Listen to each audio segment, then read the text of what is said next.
24 헌나 8 대통령 윤석열 탄핵 사건에 대한 선고를 시작하겠습니다.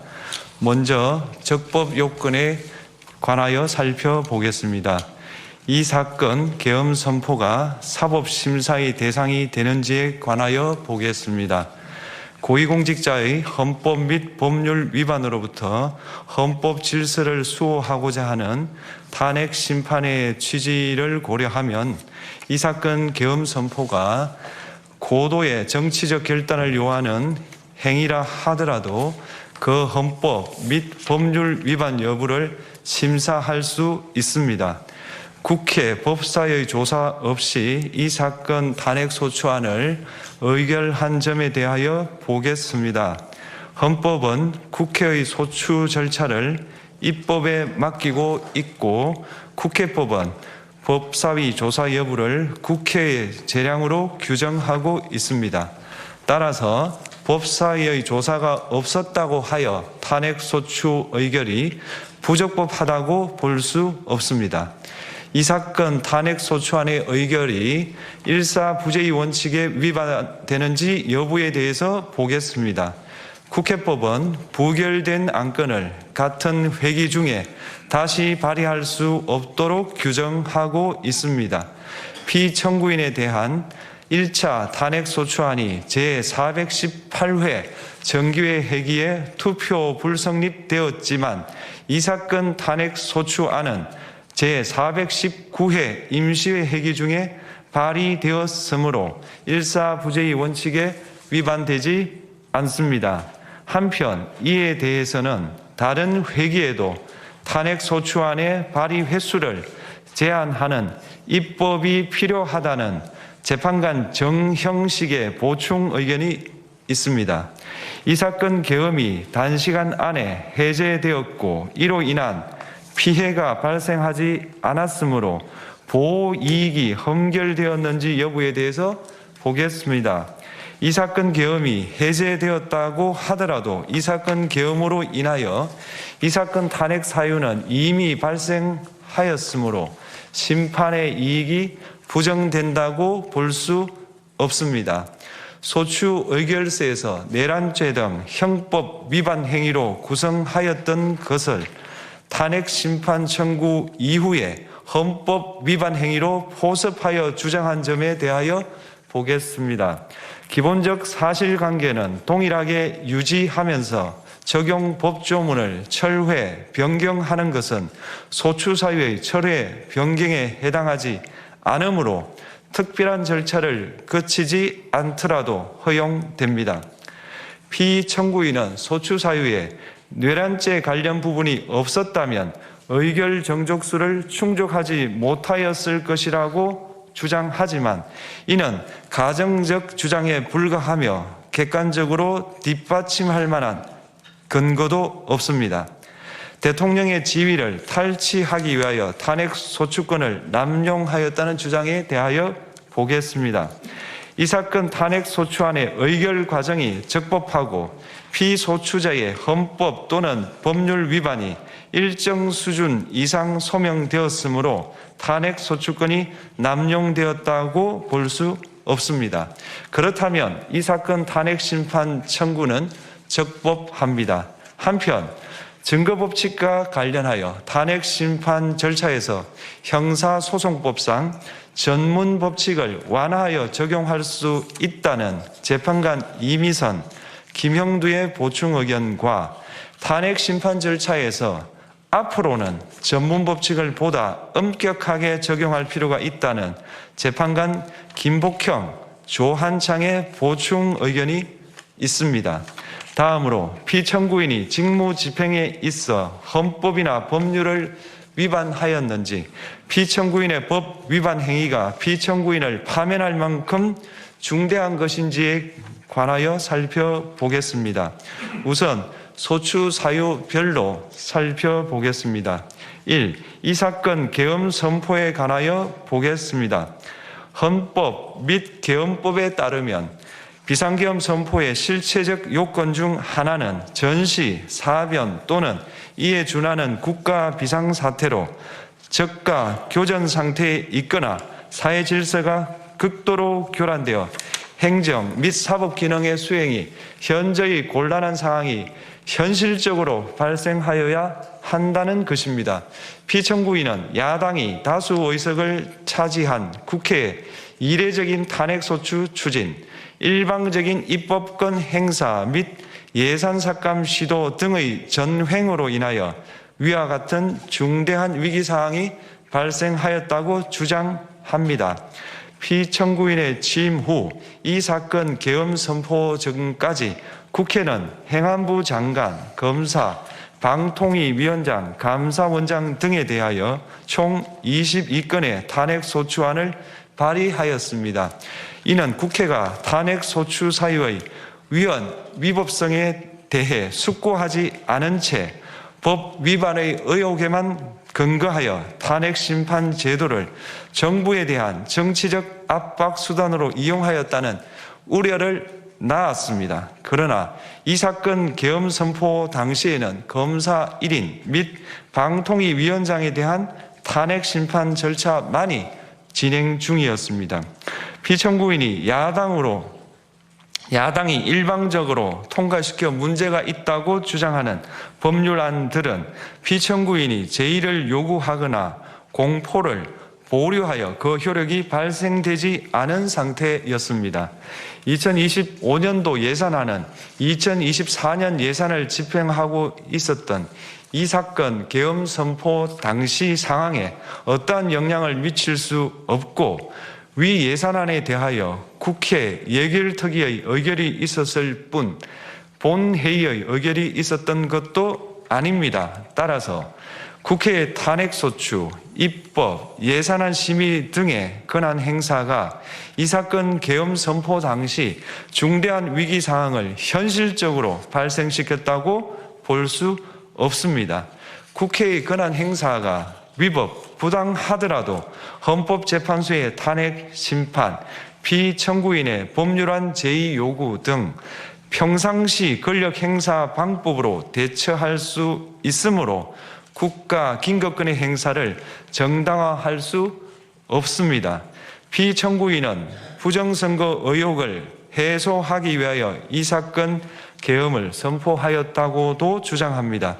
그러나 어떠한 의혹이 있다는 것만으로 중대한 위기 상황이 현실적으로 발생하였다고 볼 수는 없습니다. 또한 중앙선관위는 제22대 국회의원 선거 전에 보안 취약점에 대하여 대부분 조치하였다고 발표하였으며 사전, 우편, 투표함, 보관장소, CCTV 영상을 24시간 공개하고 개표 과정에 수검표 제도를 도입하는 등의 대책을 마련하였다는 점에서도 피청구인의 주장은 타당하다고 볼 수 없습니다.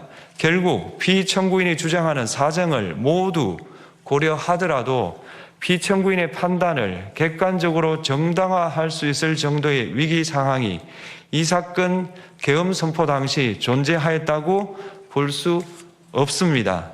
헌법과 계엄법은 비상계엄 선포의 실체적 요건으로 병력으로서 군사상의 필요에 응하거나 공공의 안정질서를 유지할 필요와 목적이 있을 것을 요구하고 있습니다.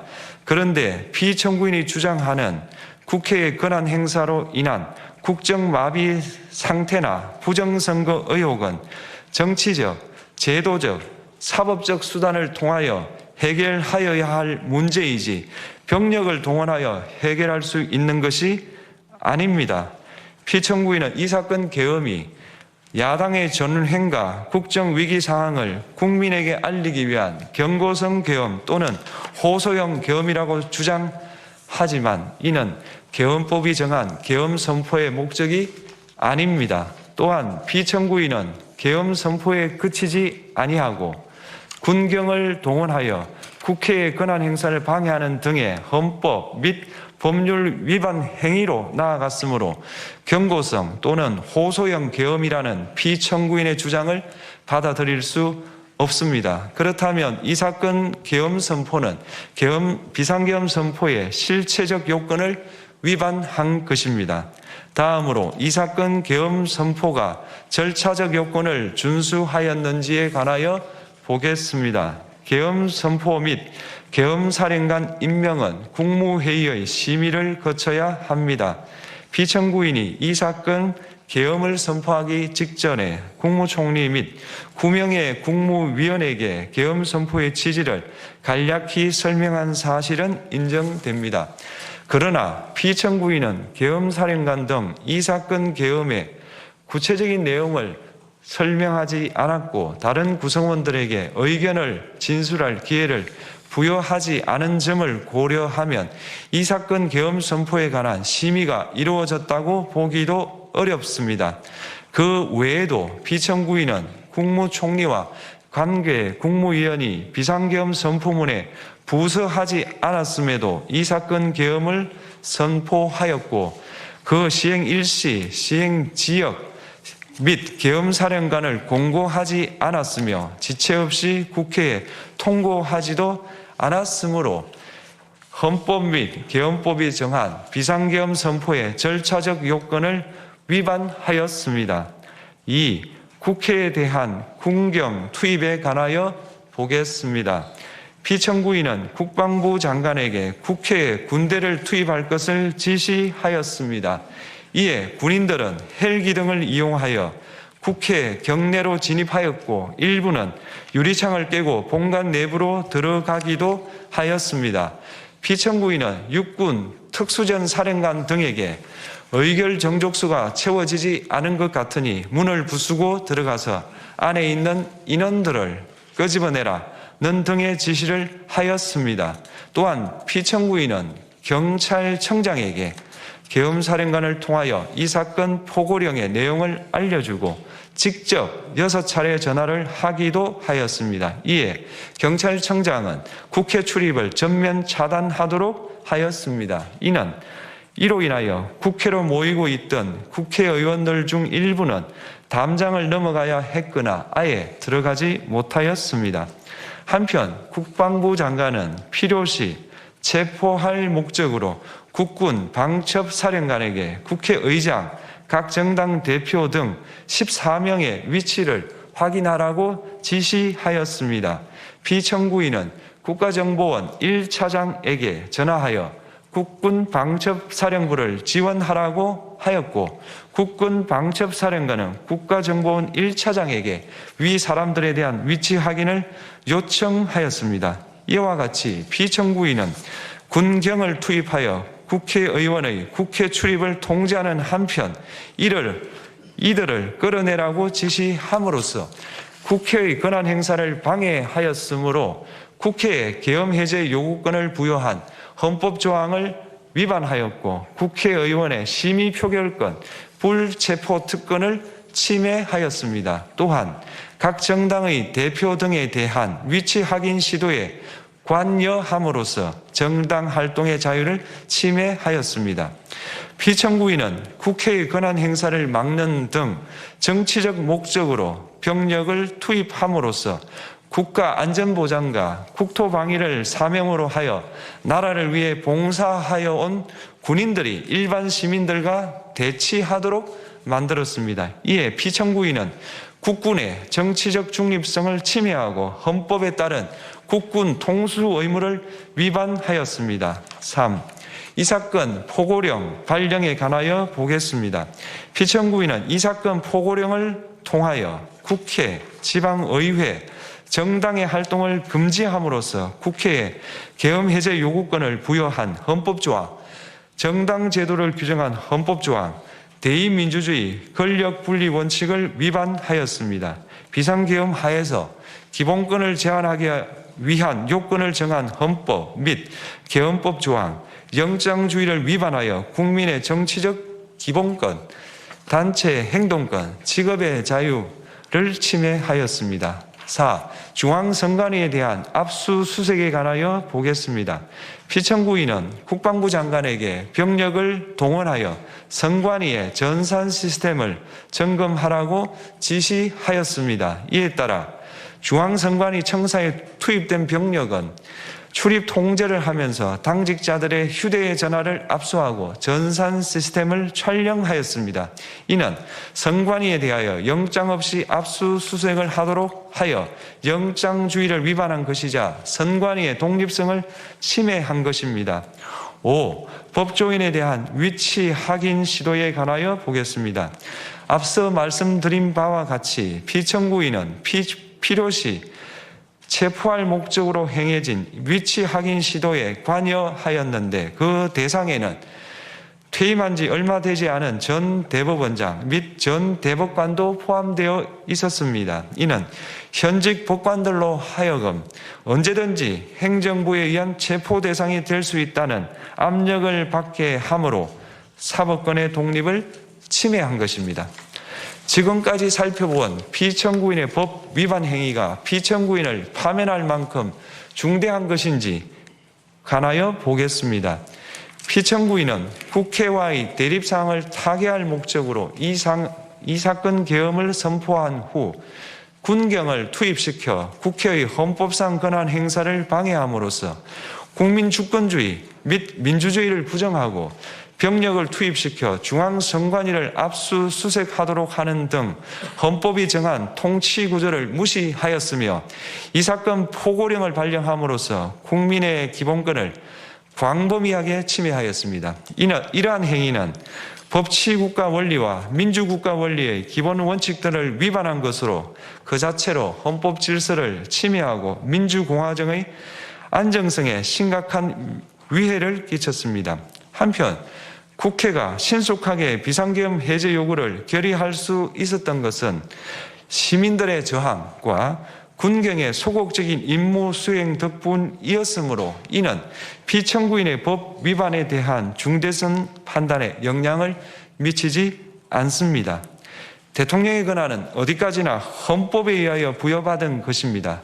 피청구인은 가장 신중히 행사되어야 할 권한인 국가 긴급권을 헌법에서 정한 한계를 벗어나 행사하여 대통령으로서의 권한 행사에 대한 불신을 초래하였습니다. 피청구인이 취임한 이래 야당이 주도하고 이례적으로 많은 탄핵 소추로 인하여 여러 고위공직자의 권한 행사가 탄핵 심판 중 정지되었습니다. 2025년도 예산안에 관하여 헌정사상 최초로 국회 예산결산특별위원회에서 정액 없이 감액에 대해서만 야당 단독으로 의결하였습니다. 피청구인이 수립한 주요 정책들은 야당의 반대로 시행될 수 없었고 야당은 정부가 반대하는 법률안들을 일방적으로 통과시켜 피청구인의 제2 요구와 국회의 법률안 의결이 반복되기도 하였습니다. 그 과정에서 피청구인은 야당의 전횡으로 국정이 마비되고 국익이 현저히 저해되어 가고 있다고 인식하여 이를 어떻게든 타개하여야만 한다는 막중한 책임감을 느끼게 되었을 것으로 보입니다. 피청구인이 국회의 권한 행사가 권력 남용이라거나 국정 마비를 초래하는 행위라고 판단한 것은 정치적으로 존중되어야 합니다. 그러나 피청구인과 국회 사이에 발생한 대립은 일방의 책임에 속한다고 보기 어렵고 이는 민주주의 원리에 따라 해소되어야 할 정치의 문제입니다. 이에 관한 정치적 견해의 표명이나 공적 의사결정은 헌법상 보장되는 민주주의와 조화될 수 있는 범위에서 이루어져야 합니다. 국회는 소수 의견을 존중하고 정부와의 관계에서 관용 그리고 자제를 전제로 대화와 타협을 통하여 결론을 도출하도록 노력하였어야 합니다. 피청구인 역시 국회의 대표인 국회를 협치의 대상으로 존중하였어야 합니다. 그럼에도 불구하고 피청구인은 국회를 배제의 대상으로 삼았는데 이는 민주정치의 전제를 허무는 것으로 민주주의와 조화된다고 보기 어렵습니다. 피청구인은 국회의 권한 행사가 다수의 횡포라고 판단했다 하더라도 헌법이 예정한 자구책을 통해 견제와 균형이 실현될 수 있도록 하였어야 합니다.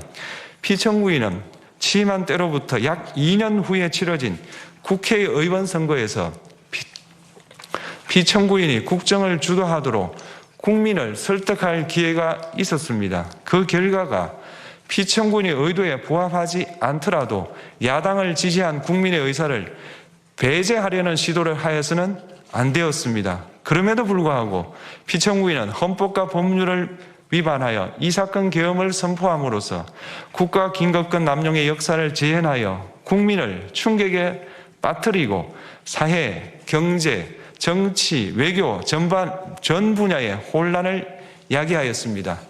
국민 모두의 대통령으로서 자신을 지지하는 국민을 초월하여 사회 공동체를 통합시켜야 할 책무를 위반하였습니다. 군경을 동원하여 국회 등 헌법기관의 권한을 훼손하고 국민의 기본적 인권을 침해함으로써 헌법소의 책무를 저버리고 민주공화국의 주권자인 대한국민의 신임을 중대하게 배반하였습니다.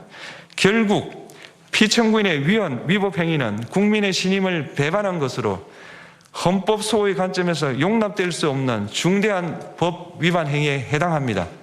피청구인의 법 위반 행위가 헌법 질서에 미친 부정적 영향과 파급 효과가 중대하므로 피청구인을 파면함으로써 얻는 헌법소의 이익이 대통령 파면에 따르는 국가적 손실을 압도할 정도로 크다고 인정됩니다. 이에